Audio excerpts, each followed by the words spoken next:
Welcome, boys. So, in this class, we will continue on chapter 5 and we will start from lesson 7 to 8. Okay. So, the first thing is what is blood, and there are actually three types of cells is present in the human blood cell. First of all, the main one, red blood cell, which is also named as erythrocyte. Second of all, white blood cells, leukocytes. Third one, platelets. And there is one important thing which is present in our blood that is known as plasma. Plasma is the liquid part of blood. Normally, 55% of blood is plasma. It actually contains proteins, salts, and food substances absorbed from intestine. Blood cells float in plasma. It's called fibrinogen. Sorry for the word fibrinogen. NO. Okay, that helps in clotting of blood. What does clotting of blood means? Clotting is to uh, whenever the bloods actually come in colonial form. That means they will not be isolated. They will be colonial, or they will remain in the same area, and they will be attached with one another. Okay.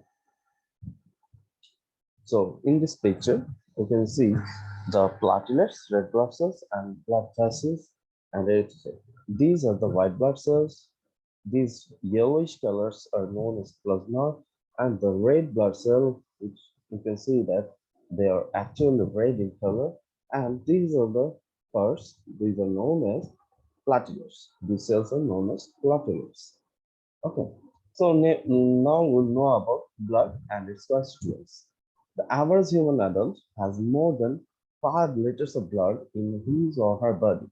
Blood carries oxygen, O2, the 2 will be in the downward position, and nutrients to living cells and takes away their waste products. So the circulatory system, blood adapts to the body's need. Blood contains liquid plasma and blood cells. Blood cells are formed in the bone marrow. This one is important for the MCQ. So let's move. What is blood corpuscles? There are three types of blood corpuscles. First one called red blood corpuscles. Second of all, white blood corpuscle, and third one is platelets. So now we know about what is red blood corpuscles. First of all, it is also known as RBC or red blood cells. The most numerous type in the blood. Actually, we will find plenty of them in our blood. Function to transport of oxygen in the blood. The shape of RBC is ideal for this function. Seen from the top, RBC appear to be circular, but actually a side view shows that they are actually biconcave disc. Biconcave. Okay, this shape is known as biconcave. Both sides are tapered inside. That is called biconcave. Actually, what is the necessity of this biconcave shape? This shape increases surface area to volume ratio of the cell, thus increasing the efficiency of diffusion of oxygen and carbon dioxide in and out of the cell.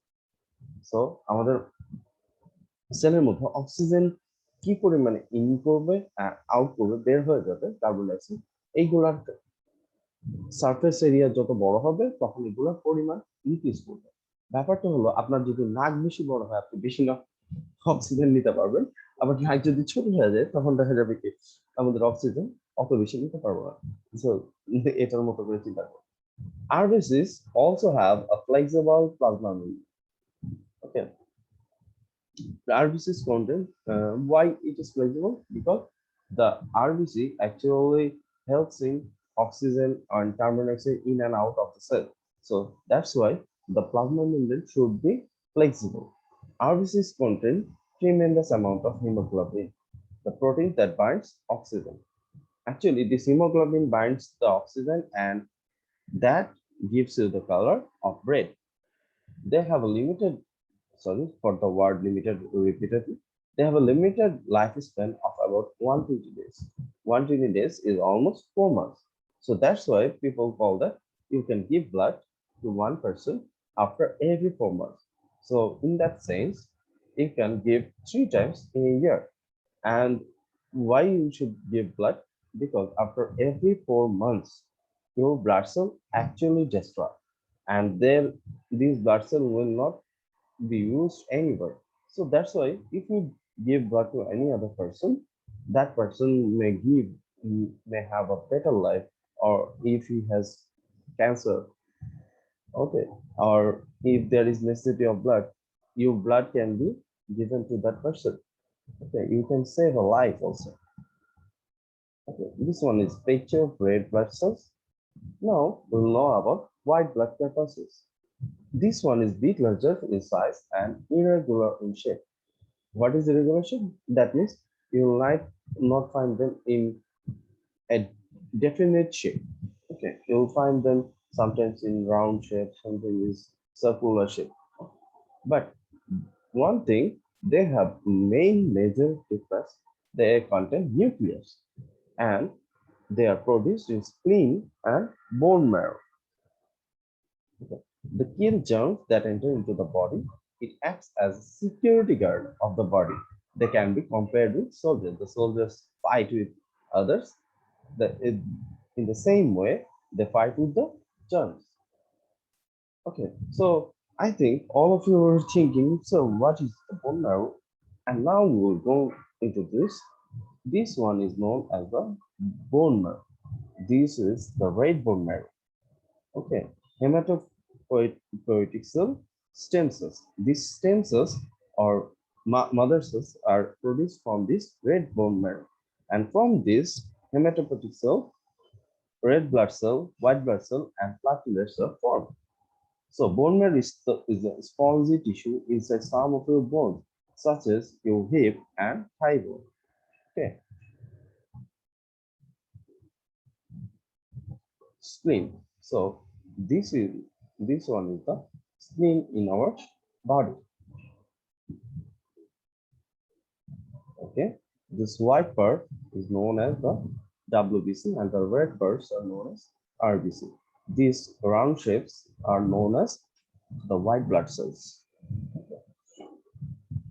In your book, there is not mention about this neutrophil, eosinophil, basophil, monocyte, lymphocyte, but I have given you these pictures. Okay, it will help you in the upper classes.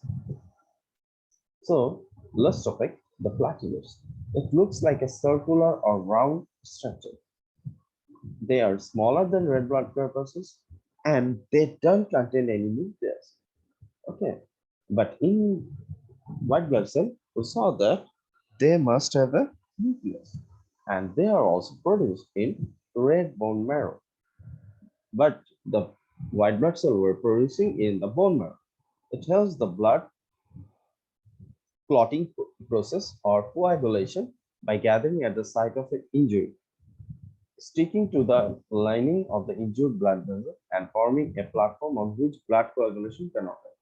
So let's just simplify.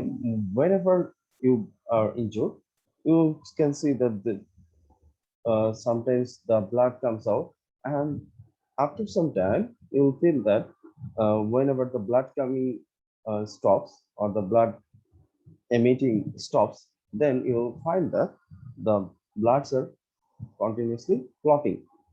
রক্তগুলো কি হতে থাকে, জমাট বাঁধতে থাকে, আমরা যেটাকে বাংলায় বলি জমাট বাঁধতে থাকে।